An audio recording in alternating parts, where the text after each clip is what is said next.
대표님, 지난 시간에 우리가 이제 중국에 대한 좀 선입견을 내려놓고, 중국에 일단은 좀 잘 알고, 투자는 좀 반드시 해야 된다, 이제 이렇게 얘기를 나눴는데, 그러면 이제 중국에 좀, 일단은 우리 시청자분들이 뭐 펀드라든지 주식이라든지, 직접적으로 또 좀 방법을 여쭤보고 싶은 제 그 시청자분이 계시니까, 네. 일단은 중국 주식에 투자하는 방법은 좀 어떤 방법이 있을까요?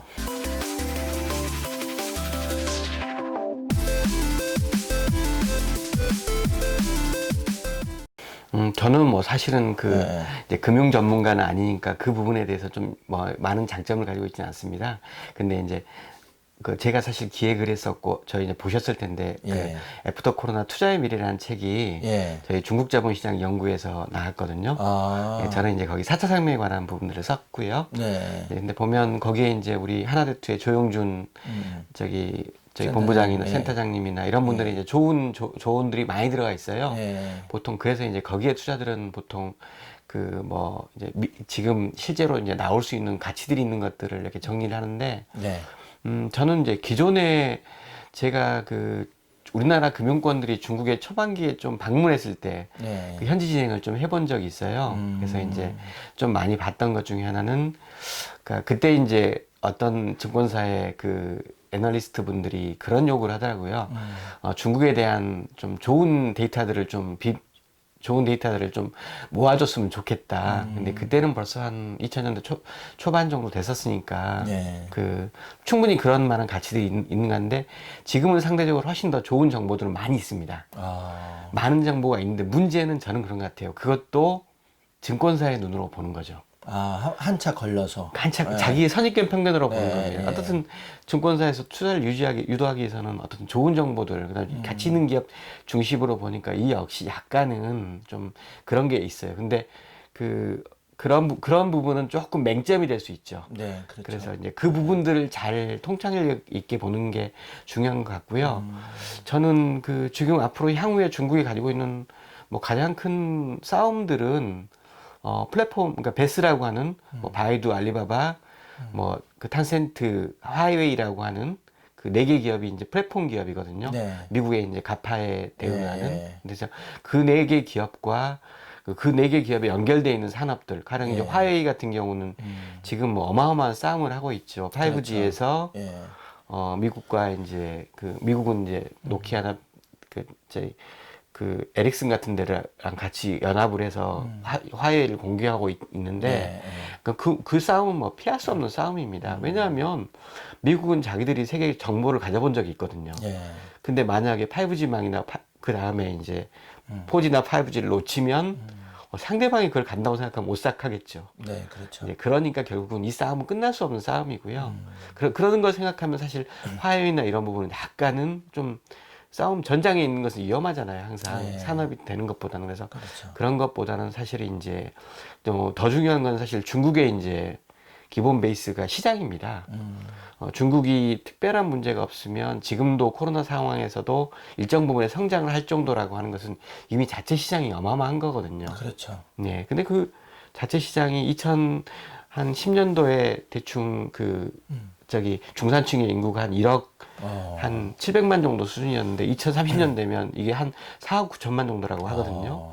5억짜리 중산층 시장이라고 생각해 보세요. 그럼 대단한 거죠. 어마어마한 예, 거죠, 어마어마한 사실은. 거죠. 예, 미국하고도 비교가 안 될 겁니다. 예. 이제 그 시장이 어떻게 변화되고, 뭘 팔 수 있는 게 뭐가 있냐. 예. 그러니까 사실 사드나 코로나 이전에는 우리가 화장품이나 예. 뭐 홍삼이나 건강이나 미용 이런 쪽의 산업들, 그다음에 이제 뭐 기본적으로는 반도체나 뭐 이런 것들을 팔았지 않습니까? 근데 이제 그게 지금은 사드나 코로나 때문에도 무너지고 있지만 중국이 따라올 수 있는 부분도 있고요. 그렇죠. 이제 그렇지 않은 부분도 있고, 그다음에 중국 시장 자체도 향후에 이 중산층 인구가 늘어났을 때 가령 뭐 컨텐츠 쪽, 교육 쪽, 그다음에 이제 이런 부분에서 우리가 중국한테 이길 수 있는 게 뭔가를 고민하고 그런 것들 찾아내고, 또 이제 투자도 하고, 또 같이 교류도 하고, 투자도 끌어내고 하는 부분도 굉장히 중요할 겁니다.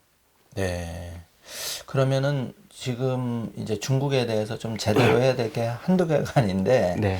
대전제는 그런 것 같아요. 일단은 인정할 건 좀 인정하자. 네. 중국이 사실 화웨이하고 계속 미국하고 대립각을 세우지만 우리는 이제 전통적인 우방으로서 미국도 이제 가져가야 되지만 이제 이 화웨이 5G 시장이 많이 변하고 있는데 네. 거기에 대해서 현실은 어쨌든 화웨이가 지금 네. 약진을 하고 있는 거잖아요. 그렇죠. 예. 그리고 그렇게 되면 이제 투자의 관점에서는 이 기업이라든지 관련한 거를 조금 더 관심을 가져봐야 될 것 같고. 그러니까 저는 예. 제가 말한 것은 하웨이 같은 경우는 예. 좀 불안한 부분이 있다는 겁니다. 뭐냐면요, 어떤 둘을 싸움을 할 수밖에 없어요. 그러면 사실은 지금 이미 이제 소위 말해서 미국의 기본 정보권이었던 영국이나 뉴질랜드, 호주 같은 경우는 이제 미국 쪽에부터 이제 선 그렇죠. 상태입니다. 예. 줄을 서라 어느 예, 쪽이든. 일본은 뭐 네. 어쩔 수 없이 일본은 예. 항상 이제 미국에 가깝고 예, 그러면 중국도 입장에서 우리나라에도 지금 많이 압박을 가요. 압박이 아니라 중국은 얼마 전에 양재치가 부산으로 와서 그렇죠. 수없이 많은 그 화해 제스처를 할 수밖에 없습니다. 예. 한국은 굉장히 그 좋은 상황이 된 거예요. 나쁜 상황도 있지만 그래서 우리가 어떤 캐스팅 보디 같은 역할을 할 수 있는 나라가 된 거거든요. 그렇죠. 그래서 예. 이제 그 부분들을 잘 이용한데 어느 나라에 경사되면 안 되는데 이게 마치 이제 우리가 말때 고려의 서희의 외교라고 말하잖아요. 근데 이게 예. 현실에서 얼마나 어렵습니까? 그렇죠. 근데 이제 그런 것들에 대한 전제를 가지고 어디에도 경사되지 않고 근데 또 필요에 따라서는 선택을 해야 되는 겁니다. 과연 우리가 근데 지금 제일 큰 문제가 그래요. 독일이나 영국이나 이런 나라들이 미국 정보망을 그러니까 미국의 그 차세대 정보망을 통합하기로 했는데 거기에 문제는 추가로 들어갈 돈이 막 수조 달러가 생기거든요. 그럼 그 나라가 그거 과연 뱉을 수 있느냐? 결국은 저는 또 그것도 쉽지 않다고 봐요. 그러다 보면 향후에 어떤 통신 생태계도 끝없이 바뀔 겁니다. 그렇죠. 예. 근데 이제 과연 미국의 리더십도 과연 지금 같은 경우에는 달러 기축통화라는 것들의 강점을 가지고 지금까지 이제 그다음에 군사적인 우위를 가지고 같이 하고 있지만 이게 향후에도 과연 얼마만큼 그걸 계속 유지할 수 있겠냐. 그럼요. 예. 그러니까 우리나라는 그렇습니다. 우리나라는 사실은 이미 중국한테 26% 수출하죠. 홍콩한테 한 9% 수출하죠. 그 다음에 이제 대만을 뺀다고 쳐도 막 35%예요. 미국한테 10%하고 일본한테 4% 합니다. 그러니까 그 두 개의 차이가 이미 너무 커요. 예, 예, 맞아. 그리고 뭐 미국은 더더욱이나 트럼프 정권이라고 하는 게 우리나라 수출을 줄이려고 하는 전략을 하고 있는데 우리가 일방적으로 전력이란 그러니까 이제 군사적인 전략 때문에 그쪽만을 경사되면 그럼 곧바로 망하는 길이죠. 그러니까 굉장히 위험하기 때문에 그 부분에 대해서 정말 면밀하게 봐야 되고 뭐 저희한테는 우리나라한테는 오히려 그 미중 무역 전쟁이 강점이 된 상황입니다 지금. 그러면 이제 우리 조 작가님 말씀은 우리가 뭐 여러 가지 그런 중국하고 좀 껄끄러운 관계도 있고 하지만 그거를 어떻게든 힘들더라도 잘 활용을 해야 된다. 네, 맞습니다. 이런 말씀이시고 네. 투자자 입장에서는 어쨌든 좀 이런 관계를 예의주시하면서 좀 그런 선택을 네, 좀 네. 이렇게 다양한 각도로 좀 바라보자 이런 말씀이신 것 같아요. 예, 큰 맥락도 있고요. 네. 저희가 이제 얼마 전에 지난주에 있었던 우리 중자연 중자연 쪽에서 베이징에 있는 고영아 그 센터장이, 예. 고 소장님께서 그 말 하더라고요. 최근에 창해판에서 뭐 하루에 뭐 80배 올라간 것도 있다고 하더라고요. 예. 뭐 그런 기회를 또 건질 수 있다면 그렇죠. 사실은 중국은 여러 라인에서 기회가 네. 될 수 있는 곳이기도 하고요. 네. 근데 그거는 뭐 사실 조금만 투자해서도 큰 성과를 볼 수 있는 부분이기 때문에 그 부분을 그러니까 이제 어떻게 들어가느냐인데 이건 굉장히 전문성도 있잖아요. 그렇죠, 그렇죠. 그래서 그 부분에 대한 어떤 네. 것들을 사실 저도 이제 지금 중국자본시장 연구에서 사업 담당 부회장을 하고 있거든요. 네. 제가 맡은 일이 어떤 우리나라의 어떤 힘들을 모아서 이 부분에서는 사업을 뭐 그게 중국에 대한 투자든 그다음에 한중의 공동의 사업이든 어떤 발굴하고 해서 이제 같이 어떤 미래 먹거리를 만들고 그렇게 하는 저희 중국 자본시장 연구회가 좀 전문적인 역할을 해주자고 하는 측면에서 그러니까 새로운 그 부회장을 저를 만들었는데 이제 그 부분에서의 어떤 저의 고민들도 있는 거고요. 그게 이제 제가 사실은 금융 쪽은 아니지만 네. 어떤 투자 유치나 이런 쪽을 하다 보니까 그런 부분에서의 영향들을 좀 저한테 필요로 했고 저도 이제 거기에 같이 지금도 하고 있는 상황이고요. 그래서 그 부분들을 좀 계속 그 만들어가고 해갔으면 하는 게 저의 이제 바람입니다. 아, 네. 하나만 더 여쭤보고 싶은데, 네.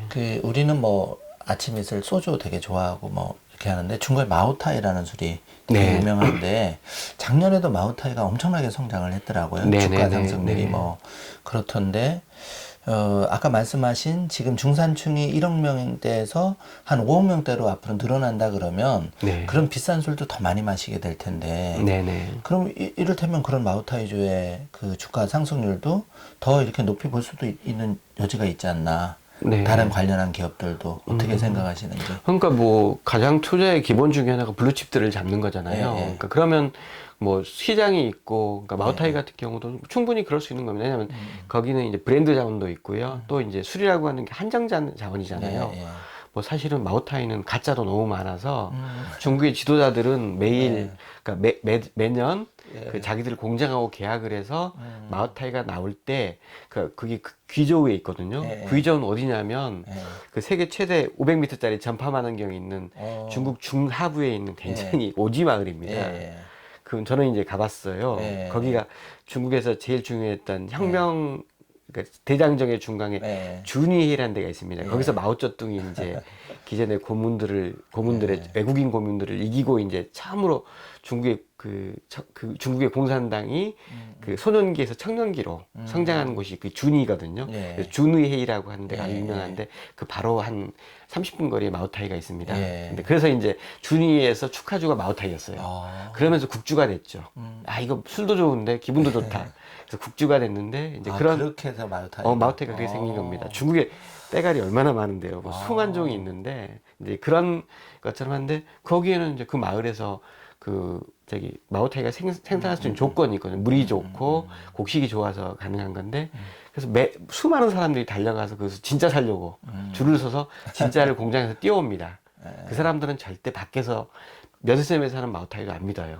근데 이제 그런 그 기본 블루칩 같은 산업이에요. 농업이죠. 농업이나 이런 그런 것들이 오히려 더 미래 산업이 될 수 있다고 하는 건데 이제 그런 것들 그런 것들은 뭐 충분히 블루칩으로 봐도 되는 사업들입니다. 예.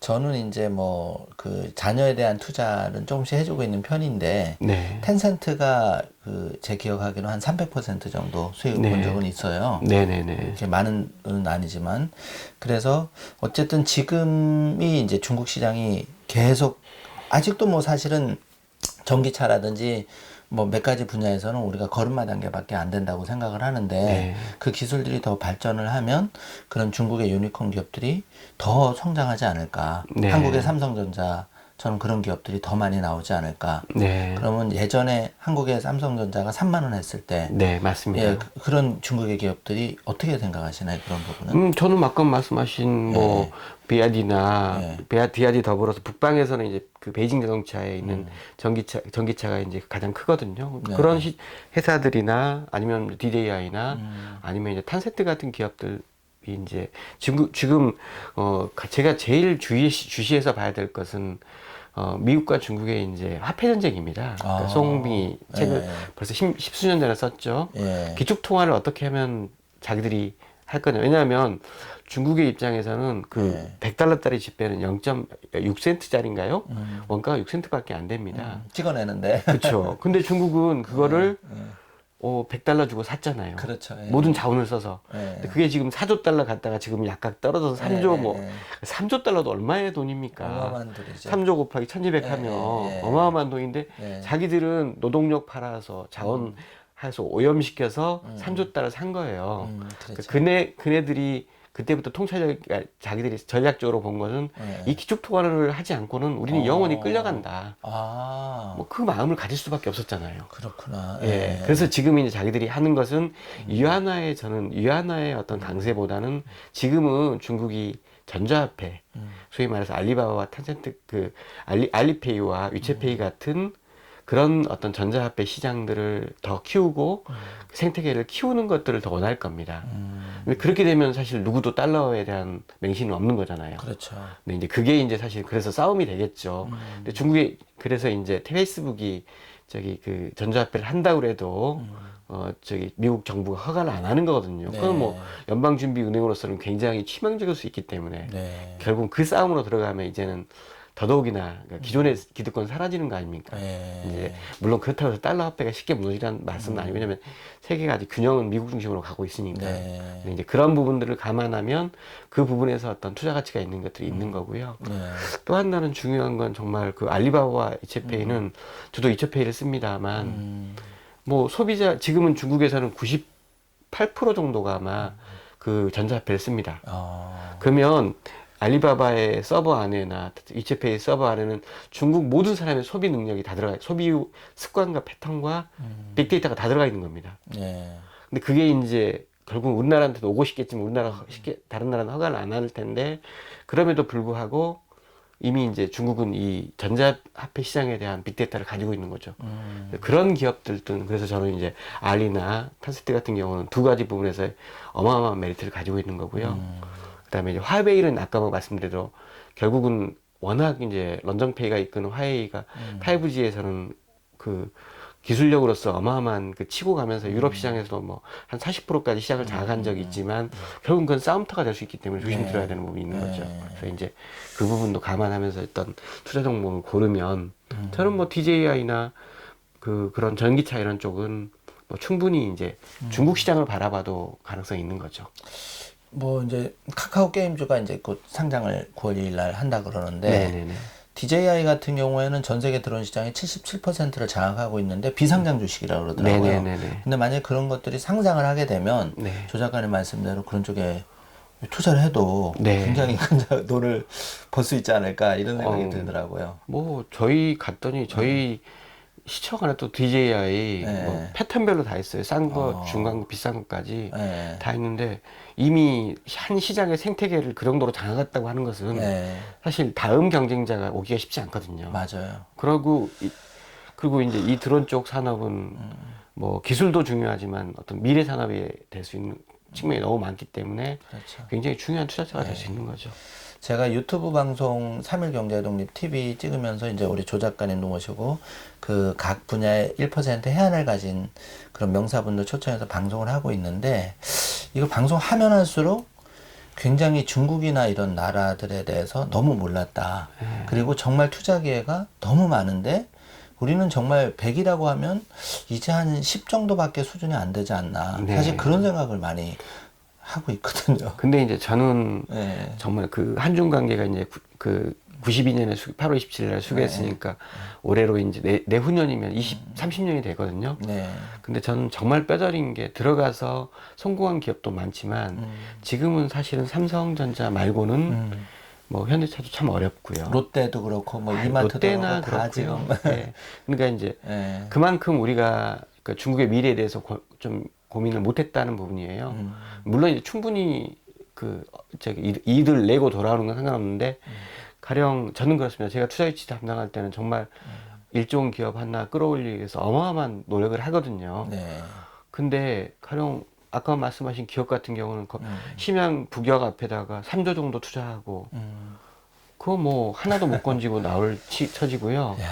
그 STX도 망했지만 네. 그 대련 바로 위에는 장흥도에다가 역시 3조 5천억 정도 투자해서 아마 5천억도 못 건지고 나왔을 거예요. 근데 너무 뼈아픈 거죠. 그 돈은 다 우리 국민의 세금들과 맞아요. 우리나라에서 이익 본 걸 롯데마트에 가서 산 물건들의 이익들이 갔던 겁니다. 그렇죠. 그렇게 생각하면 너무 좀 우리가 중국에 대해서 너무 안일했고 네. 저는 그래서 사실은 우리가 투자를 하는 것도 중요하지만 우리가 투자를 받는 것도 중요하다고 생각해요. 그래서 어떻게 중국의 자본들을 끌어오고 그런 부분이 굉장히 중요하다고 생각합니다.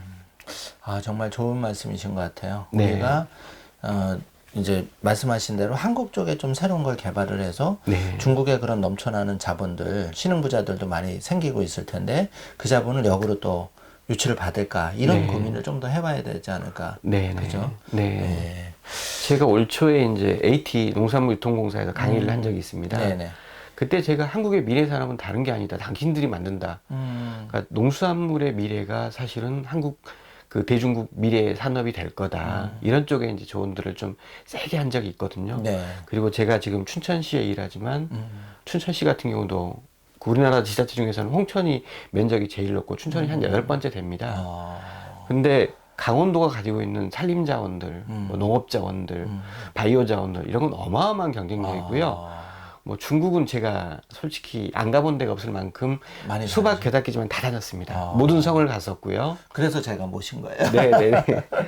근데 그런 부분을 잘 비교해서 네. 그다음에 중국의 저는 이제 중국을 가령 운남성도 뭐 한 2년에 한 번 정도는 갔었어요. 네. 10년 동안. 네. 뭐 운남성에 이제 메리설산이나 네. 옥룡수산 가보면 중국의 변화가 보입니다. 아. 뭐냐면 만년수산이 계속 줄어들어요. 아. 그러면서 저 나라의 기후위기, 이건 기후위기는 중국 문제가 아니라 세계 위기죠. 그렇죠. 예, 세계적으로. 저 나라의 상태를 어떻게 우리가 봐야 될 거냐. 그다음에 중국의 자원들, 농업 자원들, 약물 자원들, 이걸 다 제가 이제 와이프가 거기다가 중국 의학을 전공했기 때문에 제가 큰 도시 가면 약재 시장을 또 다 가봤습니다. 아. 가보면 우리는 지금까지 약재 시장, 약재를 중국산 많이 썼죠. 중국산이 쌌으니까 썼습니다. 약재 효과는 우리나라가 훨씬 더 높아요. 아, 그래요? 아, 그럼요. 아. 왜 고려인삼이 그래서 있겠습니까? 토종이 그렇게 비싸고 좋은 거. 당연한 겁니다. 그러니까 고려인삼이 중국에서 따라가려고 산동성에서 어마어마한 연구를 합니다. 아. 절대 안 돼요. 아, 약산이. 그러면 굉장히 한국이 농업이 자부심을 가지고 이런 쪽이 가져도 된다는 말씀이신가요? 자부심 정도가 아니라 이게 전 미래 산업이라고 생각합니다. 예. 왜냐하면 고려인삼의 약성과 가령 이제 예. 은행도 마찬가지잖아요. 예. 진코민이 나오는 예. 퍼센테이지나 약성이 한국 은행나무밖에 없다고 하잖아요. 아, 그래요? 아이, 그럼요. 아. 근데 이게 인삼하고 은행만 그럴까요? 뭐 당귀, 뭐 삼칠, 뭐 낙지, 도라지, 더덕 같은 약성이요. 한국이 중국보다 훨씬 뛰어납니다. 아. 그러면 제가 그러는 거예요. 그거를 우리가 다 하려고 하면 안 됩니다. 예. 중국에는 텐슬이나 뭐 동인당 같은 굉장히 예. 큰 중국의 투자 능력과 예. 그다음에 유통망을 가진 회사들이 있어요. 예. 그럼 너희들이 자본과 예. 유통을 책임져라. 그렇죠. 우리는 이쪽에서 우리가 철저하게 관리해서 예. 어떤 그 자원들, 그러니까 요즘엔 예. 센서가 좋으니까 그렇죠. 얘들이 잘하는 모든 모습부터 예. 그러면 그 자체 스토리가 돈이 되거든요. 예. 이게 1,000원짜리 팔릴 게 5,000원에 팔린 겁니다. 예.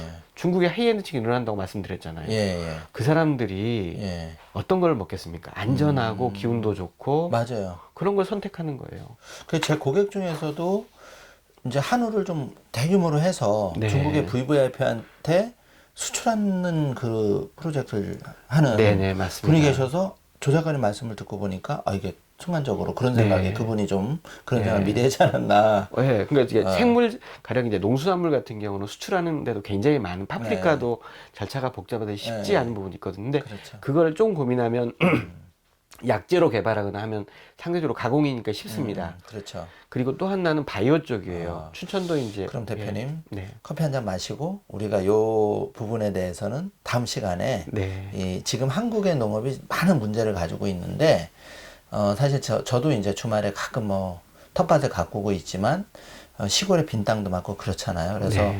우리 3.1경제독립TV 시청자분께서는 농업에 종사하신 분도 계속 계실 겁니다. 네. 그분들도 지금 부자가 돼야 되기 때문에 요 얘기를 잠깐 차 한 잔 마시고 다음 시간에 제대로 한번 네, 듣는 시간을 알겠습니다. 갖도록 하겠습니다. 네.